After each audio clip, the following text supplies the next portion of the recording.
Hey everyone, you're tuned in to the Late Night Dive with Sarah and Mike. I'm Sarah, the optimist who always looks for the silver lining. And I'm Mike, the realist who thinks silver linings sometimes need polishing. Well, tonight, we're talking about something I think we all can relate to. Failure. Why it terrifies us and how it might actually be the best thing to ever happen to you. Failure. The word that sends shivers down everyone's spine.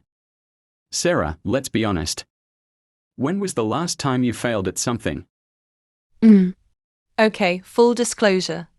I tried making sourdough bread during the pandemic, and it was a disaster. Sourdough. Really? That's your biggest failure? Hey, it was emotional, okay? But seriously, failure can feel big or small, but the feeling is universal. What about you? I bombed a presentation at work a few years back. I was underprepared, overly confident, and yeah, it was bad. Oof. How did you bounce back from that?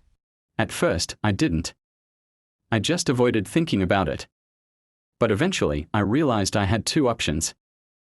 Either let it define me, or learn from it. So I analyzed what went wrong and used it to prep better the next time. That's the key, right? Failure is a teacher, not an endpoint. Exactly. But society doesn't always frame it that way. We are taught to avoid failure at all costs, which makes us afraid to take risks. True. But I think the most successful people are the ones who embrace failure. Like J.K. Rowling. She talks about how being rejected by publishers was what drove her to keep going. Right. Or Thomas Edison, who famously said he didn't fail 1,000 times at inventing the light bulb.